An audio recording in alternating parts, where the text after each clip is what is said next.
भारत भूमि की रक्षा का संकल्प लिए, भारत माता का मस्तक गर्व से ऊंचा रखने का सपना लिए, अपने तिरंगे को शान से सरहद पर लहराने की तमन्ना लिए, भारतीय सेना के जवान दुश्मनों को उनके अंजाम तक पहुंचाने का कोई मौका नहीं छोड़े। इन्हीं जांबाज जवानों में जागेश्वर नागर भी थे, जिन्होंने अपनी जन्मभूमि बरोठा का नाम रोशन कर दिया।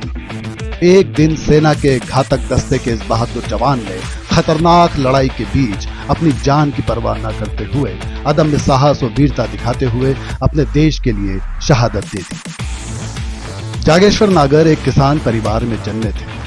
मध्य प्रदेश के देवास जिले के सुंदर ग्राम बरोठा की पहाड़ियों, जंगलों और खेतों के बीच मेहनत करते रहे और भारतीय सेना के लिए सपना देखते रहे।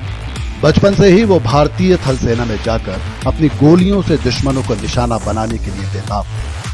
उन्हें सेना में ही अपने जीवन का अस्तित्व दिखता था।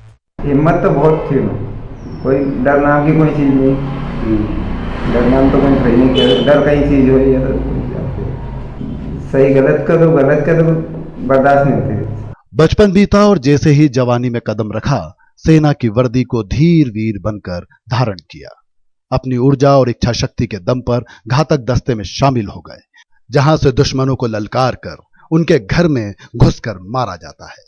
सेना के इस बहादुर साथी का भी वही जज्बा परवान चढ़ा, जिसमें वो कहते हैं कि जिंदगी जिंदा दिली का नाम है, मुर्दा दिल क्या खाक जिया करते हैं। कश्मीर के बारामूला में उनकी शहादत की दास्तां दिल झकझोर देने वाली है। भैया बारामूला में पोस्टेड थे और मैं कुपवाड़ा में। दिन में खबर लगी कि कुपवाड़ा में कुछ जवानों का ऑपरेशन में शहीद हो गए हैं। मैं उनकी यूनिट में गया था, तो वहाँ से मुझे जानकारी मिली कि वो उनको किसी मुखबिर ने सूचना दी कि एक गांव में कुछ मिलिटेंट एक घर में छुपे हुए हैं। जब ये ऑपरेशन के लिए गए तो मकान मालिक को बुलाया इन्होंने और उससे पूछताछ की, तो उसने मना कर दिया, बोला हमारे घर में कोई भी नहीं है।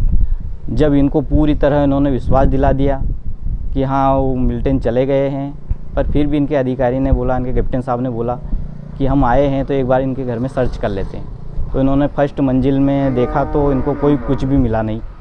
फिर ऊपर दूसरी मंजिल पे जब चढ़े तो ऊपर इनके घास रखी हुई थी इनके अंदर, तो वहाँ पे वो छुपे हुए थे। तो उन्होंने जैसे ही ये सर्च करने के लिए ऊपर चढ़ने लगे, उन्होंने फायरिंग की। इधर से इन्होंने भी फायरिंग शुरू कर दी। आपस में दोनों की फायरिंग चली, लेकिन जब भैया उनको हाइट में थे और भैया नीचे डाउन में थे, तो भैया के हेलमेट पहना हुआ था तो सिर में गोली लग गई, तो भैया वहीं पे शहीद हो गए। अमर शहीद जागेश्वर के बच्चे भी अपने पिता के नक्शे कदम पर चलकर अपने गांव और देश का नाम रोशन करना चाहते हैं। साइंटिस्ट बनना चाहती हूँ। APJ Abdul Kalam, doctor APJ Abdul Kalam, वो हमारे देश के राष्ट्रपति थे और वो मेरे फेवरेट हीरो हैं। बेटी की उम्र मात्र 6 माह थी जब पिता शहीद हुए। वो बस इतना जानता है कि उसे भी सेना में जाना है और अपने पिताजी को आराम करने का मौका देना है। और पापा को घर पे भेजूंगा और मैं मेजर बनूंगा, मेजर बन के रहूंगा। भारतीय सेना के इस सितारे को सेना मेडल प्रदान किया गया। उनकी अदम्य साहस और वीरता सदा प्रेरित करती रहेगी। जय हिंद, वंदे मातरम।